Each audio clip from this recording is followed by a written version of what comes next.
Hadirin hadirat rahimakumullah. Mau'izah hasanah berikutnya akan disampaikan oleh beliau Al-Mukarram Kiai Haji Bahauddin Nur Salim dari Narukan, Rembang, Jawa Tengah. Kepada beliau falyatafaddal mashkuran.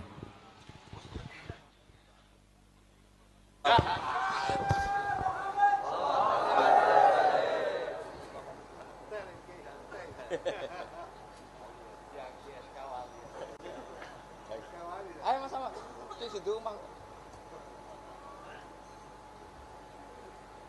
Oh jamak Pak Sukron niru.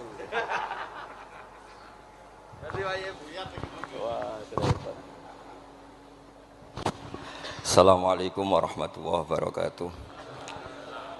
Bismillahirrahmanirrahim. Nahmaduka ya ghafuru ya syakuru wa sholli wa sallim barik ala sayyidina Maulana Muhammadin wa ala alihi washabihi asma'in amma ba'du. Teng ngersa para habaib, para ulama sedanten ingkang kula hormati, wabil khusus teng pernah Pak D kawula Ki Haji Muhammad Idris Hamid ingkang sangat berjasa tadi menyelamatkan para pejabat diaturi teng dalem kalian Pak D Idris kersane mboten diamuk Pak Sukron. Niku tak anggap prestasi terbaik di hal ini. Terus kula siap jadi kurban ngajak Mas Amak kalian Mas Aziz sing ben diamuk ben ono. Alhamdulillah wau diseneni kena khitab nahi mungkar sing kereng. Terus nggih kula niku kadang-kadang nggih saged kereng, tapi kereng kula niku sisi ilmiah. Sisi ilmiah yang ekstrim. Jadi negara ini atau umat Islam ini enggak boleh dilatih, difasilitasi Gus Ipul. Nanti agama ini menjadi bergantung wali napa? Kota. Saya ingin agama seperti zaman Pak Hamid. Izzul mu'min qiyamuhu billail. Atau syaraful mu'min qiyamuhu billail wa izzuhu istighna'uhu anin nas. Terus sing terkos dan tentang mriki nak bengi tahajud terus yakin sujud itu kenangan terbaik, aset terbaik. Sehingga jenengan ra perlu hasud. Aku ra wali kota, aku ra kiai gede, aku ra mubalek populer karena sudah punya nikmat sing khairan minad dunya wa ma fiha. Dados mengke Menteri Keuangan iki kepenak, Menteri Wados Wau Masanas iki kepenak, mergi mboten dituntut macam-macam. Orang asik dengan tahajud, dengan sujud. Tapi kalau masyarakat kita ndak asik dengan tahajud, ndak asik dengan sujud, penggaweane demo nuntut pemerintah. Dados solusi bangsa ini tidak sekedar pemerintah itu baik, pemimpin itu baik, tapi rakyat juga baik. Kula nate matur teng Ki Hasib, putranipun Mbah Wahab. Kebaikan konsensus itu dimulai dari kita. Misalnya barokahnya orang Indonesia itu sholat. Itu banyak orang yang punya anak cantik itu dilamar orang kaya tidak mau hanya karena yang kaya raya ini tidak sholat. Padahal kalau nikah sama orang kaya ekonominya selesai. Padahal miskin sekali. Jadi rakyat itu pun heroik Gusipul. Demi cari mantu yang sholat itu direwangi di mantu melarat santri mergo sholat. Sing lamar sugih mboten sholat. Nah kalau rakyat sudah punya konsensus gitu, mereka tidak akan milih pemimpin yang terkenal tidak sholat, apapun baiknya sosialnya. Sehingga tolok ukur kebenaran ini menjadi tolok ukur politik juga. Kan nggak mungkin masyarakat yang sholat terus nganggap pemimpin yang baik itu yang tidak sholat. Masyarakat kita anti zina, anti prostitusi, karena itu fahisyah. Sehingga juga tidak milih pemimpin yang punya perilaku seperti itu. Masyarakat kita humanis, menghormati hak-hak orang lain, hak buruh, juga tidak akan milih pemimpin yang jahat, yang sadis, yang macam-macam. Nah nilai bersama ini yang coba kita bangun. Tahu dawuh Pak Sukron bikin sakofa Islamiyah. Sehingga ini dimulai dari kita. Kemudian barokahnya ilmu, kalau kita sudah senang sujud. Saya punya banyak hadis diantara dijelaskan setan itu paling menangis kalau melihat orang mukmin sujud. Kata setan itu, gara-gara sujud saya dikeluarkan dari surga karena menolak sujud tadi. Kalau niku Mbak Idris nate teng beberapa daerah yang luar biasa susahnya. Niku barokah boten bergantung wali kota Pak Ibu. Kalau jadi kiai gede paling nyesal itu satu. Kiai-kiai kecil itu di daerah-daerah tertinggal itu mendirikan masjid. Kiai nak pun gede kados kula diundang ning masjid disangoni kas masjid. Wong niku nyesal kula teng Pangeran Montek Amen. Sing kiai cilik melarat muassisul masjid banil masjid sing kadang kiai gede kados kula disangoni dhuwit kotak masjid. Lha sing kiai cilik iku gawe masjid, sing kiai gede entuk kok masjid. Itu barokahnya ilmu, saya bisa istighfar. Kalau saya tidak punya ilmu seperti itu, tidak punya ilmu warok seperti itu, mungkin bangga. Untuk sanggup ke kotak masjid niku bangga. Jadi saya mohon dah, dilatih. Keilmuan itu dilatih. Sehingga barokahnya itu juga nura yamsi bihi finnas. Allah tidak ngendikan nura yamsi fil madaris wala fil muassasah wala fil masajid, tapi yamsi bihi finnas. Teman-teman kita yang di Taiwan, di Amerika, di Eropa itu di Indonesia dilatih sujud, dan sujud itu jadi kebutuhan. Mereka mahasiswa, mereka pekerja, mereka pejabat. Kepikiran kalau di Korea ada masjid, di Amerika ada masjid, di Eropa bikin masjid, bikin komunitas pendidikan. Itu kalau dari awal dilatih mendapat, tidak akan jadi. Karena dilatih nunggu tapi barokahnya mereka dari pikirannya sendiri, nura yamsi bihi finnas. Teman-teman pekerja itu urunan terus bikin apa? Masjid, bikin pendidikan. Ya, terus target kula, target saya itu kepengen tiang Islam niku punya nura yamsi bihi finnas. Mereka tersiksa kalau di komunitasnya itu tidak ada tempat sujud. Jangan dilatih, kalau menurut saya, jangan dilatih dengan kebesaran-kebesaran itu. Monggo lah kita menikmati tadi ada istilah wali masyhur, ulama terkenal. Itu buat orang Islam supaya dapat pahala. Piro-piro ngidolakno wali, mboten ngidolakno penyanyi dangdut ngoten mawon. Tapi secara hitung-hitungan keilmuan, saya ulang lagi, hitung-hitungan apa? Keilmuan kita ngitung. Kalau semua orang Islam afrodul muslimin gadah semangat bikin sujud. Akhirnya pertama ada tempat sujud di Korea itu yang bikin anak-anak TKI. Di Taiwan, di beberapa negara Eropa, bahkan di Amerika pertama yang bawa Islam itu kebanyakan juga orang imigran. Punya kebutuhan sujud, bikin masjid, padahal zaman itu belum, mungkin secara hukum negara Amerika masih imigran gelap. Lama-lama jadi orang terpelajar, lama-lama bahkan jadi yang senator macam-macam. Itu dimulai dari nura yamsi bihi finnas. Bukan dimulai dari kebesaran. Mulane kula nu sakjane nggih radi susah dadi kiai gedhe nggih susah. Susah wau, takut saya tidak punya kecakapan lagi bina sing nura yamsi bihi napa finnas. Nggih bapak kula niku akrab sangat kalian Mbah Hamid, karena Mbah Hamid sepupu bahasa itu. Di antara dawuh yang diingat-ingat itu, nur aku soleh-solehku dhewe kok terus wong sering ngekeki dhuwit. Maksudnya saya soleh-solehnya sendiri untuk taqarrub ila Allah, kok orang ngasih fasilitas napa duniawi. Makanya terus beliau sakhok sekali karena itu menghilangkan hisab.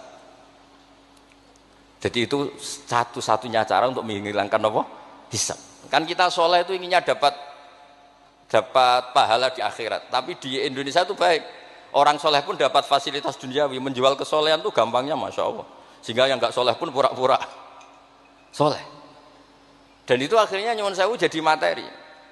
Dulu kita nyari ilmu ikhlas, makanya kata Mbah Mun itu jadi santri ikhlas di bang kiai, kok sakit ya?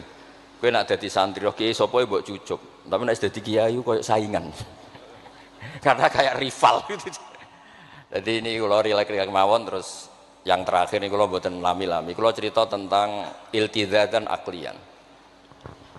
Dari sekian hitung-hitungan, kalau sering jagongan kalian Mas Sama, Mas Aziz. Dari sekian hitung-hitungan itu, yang bisa mengawal Islam ila yaumil qiyamah itu adalah logika. Iltizatan aklian, kalau kata kitab Fathul Bari. Karena kalau hukum wujubul akli, kalau kita zaman ngaji itu ada wajib akli. Itu ketika kita kecewa itu tetap. Misalnya saya didik Mas Aziz dengan gaya sosial. Sekali ada orang yang lebih sosial, saya ditinggalkan. Saya didik masyarakat, sekali beda pilihan pilpres, saya juga ditinggalkan. Karena ini urusan sosial. Tapi kalau dididik iltizatan akliyah, ini kata kitab Fathul Bari, orang itu tidak bisa mengelak. Karena cocok tidak cocok, logika itu tidak terbantahkan. Ya tadi saya kemarin ngaji di sini juga cerita, kenapa ada syahidallah annahu la ilaha illallah satu wal malaikatu wa ulul ilmi qaiman bil qist. Kesaksian itu hanya ada tiga. Satu, kesaksiannya Allah tentu gak tertandingi. Kedua, kesaksian malaikat karena melihat langsung surga dan neraka. Ketiga, kesaksian ahlul ilmi. Berarti dari unsur makhluk itu nomor satu itu ahlul ilm, ulul ilm. Imam Amudi ketika ditanya, kenapa kamu bisa yakin kalau Allah itu ada? Ya jawabannya gampang, hadhil makhluqat maujudah. Ini makhluk ini maujud semua. Bagaimana maujudat khalaqahal adam? Bagaimana sesuatu yang maujudat kemudian penciptanya adalah nihilisme, sesuatu yang tidak ada. Sehingga Jubair bin Mut'im ini pemikir Arab top. Ketika Nabi baca surat Tur di antara ada ayat am khuliqu min ghairi syai'in, dia langsung Islam. Masa hadil maujudat khalaqahal adam? Masa yang maujud diciptakan yang tidak maujud, itu tidak masuk akal. Kemudian ada Sulhul Hudaybiyah. Sulhul Hudaybiyah semuanya merugikan Islam.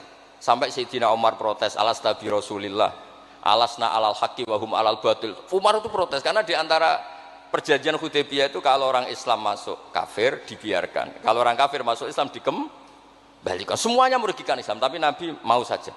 Nabi hanya minta satu hal, ketika Sulhul Hudaybiyah nggak ada perang, orang boleh mendiskusikan Islam.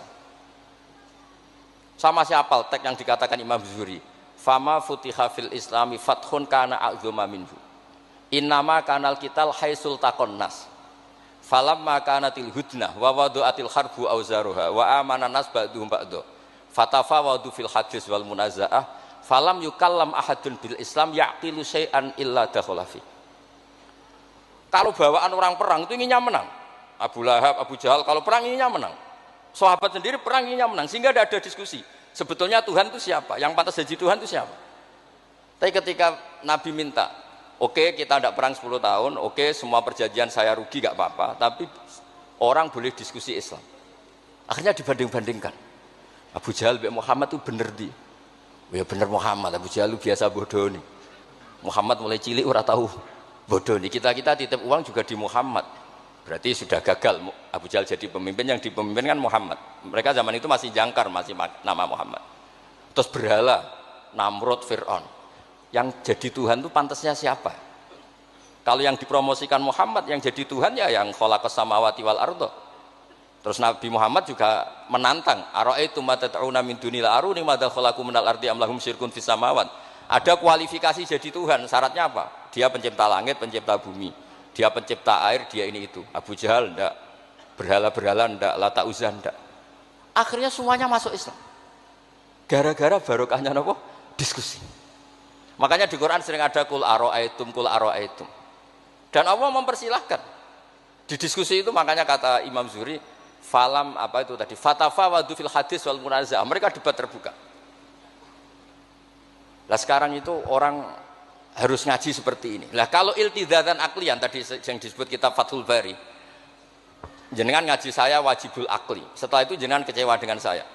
Entah urusan politik, entah urusan ekonomi. Sampai tidak bisa membuang logika Anda, itu tidak bisa. Sampai bisa enggak jadi orang komunis, ateisme, nihilisme, terus berpendapat gini, hadil maujudat sabaqohal adam wa khalaqohal adam. Ini yang maujudat langit bumi penciptanya adalah ketiadaan. Fakih fayakunul adam yu'athir wa yakhluq. Bagaimana sesuatu yang tidak ada kemudian bisa menciptakan. Jadi akhirnya paham nihilisme ini hilang. Barokahnya ya kayak Indonesia itu. Kadang di tonggo kiai ini wis kereng, rapati sosial, ya tetap Islam. Mergo iso kecewa kiai tapi wong ora iso kecewa mbek napa? Islam. Beda pilpres, beda pilgub, dia tetap Islam. Bahkan orang nyun sewu yang masih suka mabuk, suka main perempuan, itu tidak pindah agama, yang nyun sewu yang tidak melarang itu, tetap Islam. Karena logika yang dibangun Islam itu logika sing ma'ruf, logika sing makul, sehingga apapun kecewanya orang Islam. Nah ini pesannya Imam Ibnu Hajar al-Asqalani yang nyarai Bukhari, orang Islam itu harus didorong, berlatih terus dengan kekuatan iltizatan aklian. Dia punya kenyamanan berpikir. Karena agama ini liqaumi ya'qilun, liqaumi yatafakkarun. Makanya dulu Nabi itu urusan sosial pun tuh Nabi kalau ngendikan itu mesti dilogika. Misalnya begini, ini yang urusan tauhid sudah sering saya jelaskan. Sebelum urusan sosial saya cerita Imam Tauhid. Saya berkali-kali cerita, Imam Amudi itu keramatnya itu karena guru matematika. Saya berkali-kali cerita. Terus kata Allah, silahkan ngajar malaikat saya tentang matematika. Itu malaikat diajarkan. Kenapa saya percaya Allah itu wajibul wujud? Beliau nulis, angka 2, 3 sampai 1 miliar itu nisbatnya ke angka 1 itu nisbatul far'i ilal asli. Semuanya itu dinisbatkan ke angka 1, yang 1 itu dasar, yang lainnya itu far'. Bu angka 1 miliar ya dimulai dari 1, 2, 3 dari 1. Berarti al aslu adalah Allahus somat kul huwallahu ahad. Gambar kayak apa ruwetnya juga dimulai dari 1 titik. Lah titik ini nuqtatul wujud, maka sirnya bismillah dimulai dari 1 titik. Nah kalau umat ini dilatih begitu, itu mbok kecewa kayak apa tetap Islam. Tapi kalau dilatih, penak dadi kiai. Sering diundang ning wali kota disangoni. Ono kiai sing ra disangoni terus rapati Islam. enak jadi kiai top, sering diundang ning ndi dihormati engko sing rapati dadi top itu rapati bangga mbek Islam. Tapi kalau dilatih iltizazan aklian, apapun kondisinya mereka akan nikmati ilmunya sendiri, nikmati akalnya apa? Sendiri. Ada beberapa kasus sosial yang gagal, tapi Nabi bisa mendidik dengan teori iltizazan aklian. Ada istaka rajulun, syaka rajulun ila Rasulillah. Bapak saya itu nakal sekali ya Rasulullah, sayyul khuluq. Terus bapaknya datang pakai yattaqi walal aso. Terus Nabi tanya, itu bapak kamu ya? Terus bapaknya, ini orang ini mengadukan kamu itu sayyul khuluq sama anak kamu.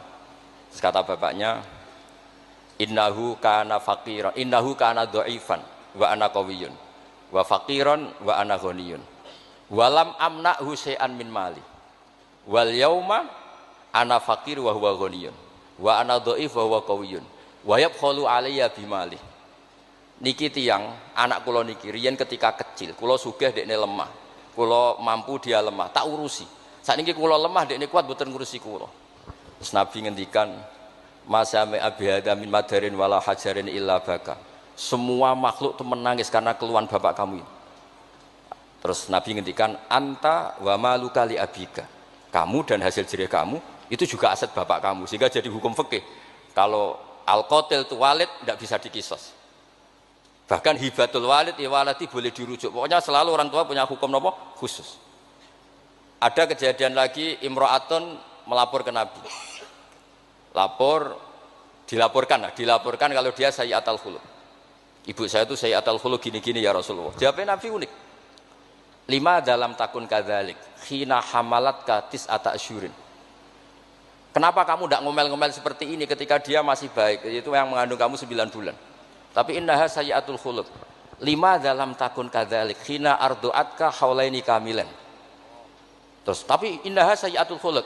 5 dalam takun kadzalik khina sahirat lailaha. Khina sahirat laka lailaha wa khina asma'at laka naharuha. Kenapa kamu tidak ngomong seperti itu ketika kamu masih butuh susunya, butuh binaannya? Sekarang kamu kuat baru ngomong gitu. Terus kata pemuda tadi, laqad jazaituha ya Rasul. Saya sudah membalas itu. Apa balasan kamu? Laqad hajat tuha ala unuki. Dia pernah haji tak gendong.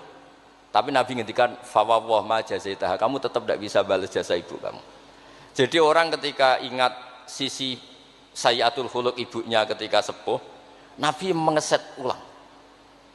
Apa seperti itu? 5 dalam takun kadzalik. Kenapa ibu kamu tidak sayyi'atul khuluq ketika hamalat katis ata asyurin? Kenapa saat itu kamu tidak digugurkan, dibuang ke kali daripada dia anak akhirnya enggak ngaku jasanya orang tua? 5 dalam takun kadzalik khina ardu'atka haulaini kamilan. 5 dalam takun kadzalik khina tadi sahirat laka lailaha wa atma'at laka naharuha. Itu Nabi. Jadi saya ini termasuk kiai lah yang ingin semuanya kita baik itu karena ada kemampuan iltizaz dan aklian supaya agama ini liqaumi yaqilun liqaumi yatafakkar.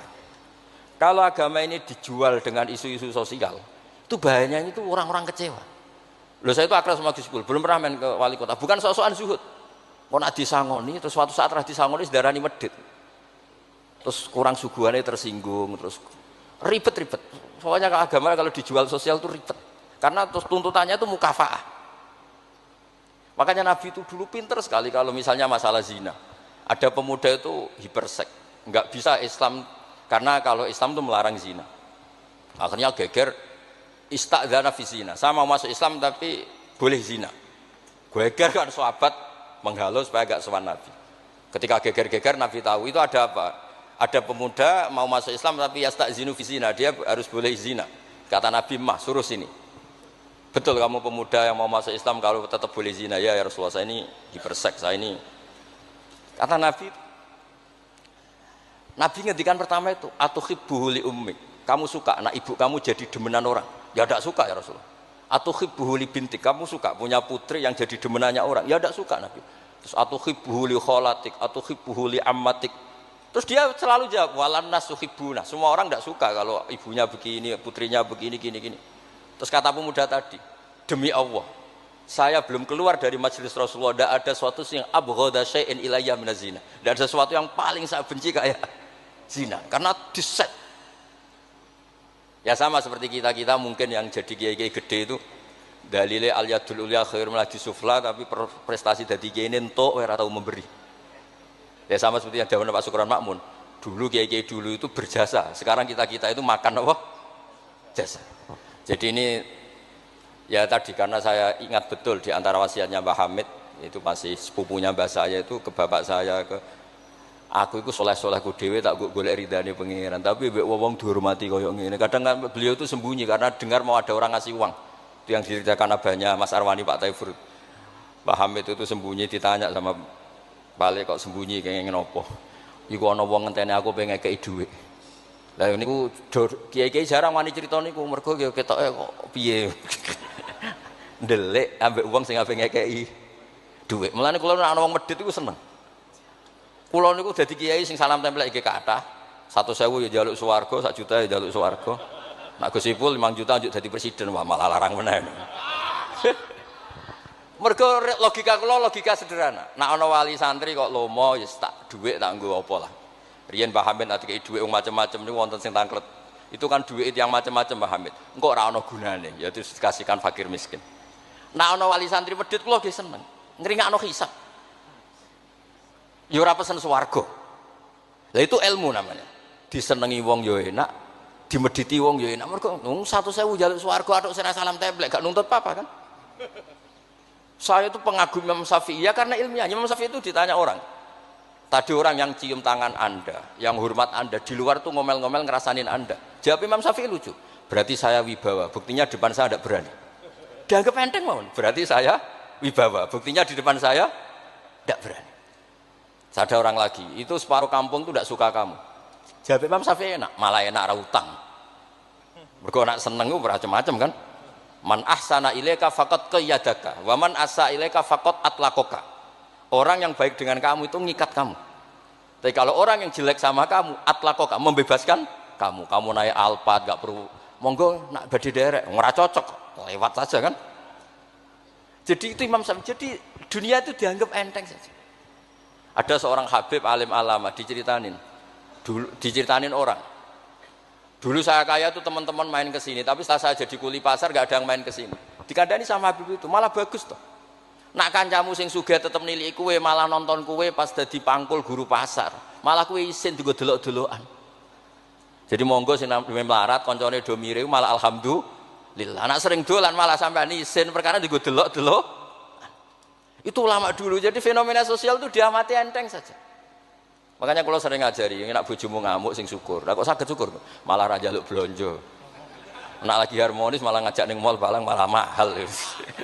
Jadi apa ya? Saya itu ingin keilmuan ulama dulu itu ya kayak hikam. Hikam itu udah ada yang enggak baik. Enteng saja. Mata a'taka asyadaka birrah wa mata mana'aka asyadaka qahrah. Kalau Allah sedang memberi kamu, anggap saja Allah ingin memperlihatkan kalau dia itu al-barur rahim, zat yang baik. Wa mata mana'aka asyadaka qahrah. Kalau Allah tidak mengasih keinginan kamu untuk menunjukkan kalau Allah itu al-qahar, al-jabbar, zat yang enggak bisa diintervensi. Sama di pangeran dirayu sapa wae gelem kan sawangane murahan.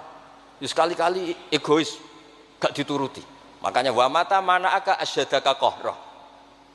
Jadi enak saja, pasti kasih Allah ya Allah itu. Ya, kiai yang sering dongo ya bagus menunjukkan lemahnya. Tapi banyak juga kiai yang dongo itu sepisan terus sudah. Wa inna ma yunabbahu man yajuzu alil ikhfal, yang bisa diingatkan itu orang yang mungkin lupa. Doa kemarin Allah masih ingat, kok tak ingatkan lagi itu gimana? Wong Allah tidak lupa. Kalau nate ngalami wusul niku teng Ka'bah bar donga. Sampai 2 hari pe donga mboten saged. Mergo isin pe pangeran wingi ya ijek eling lha apa tak baleni meneh. Itu jenis wa inna ma yunabbahu man yajuzu alil ikhfal, yang boleh diingatkan orang yang potensi lupa. Padahal Allah tidak lupa.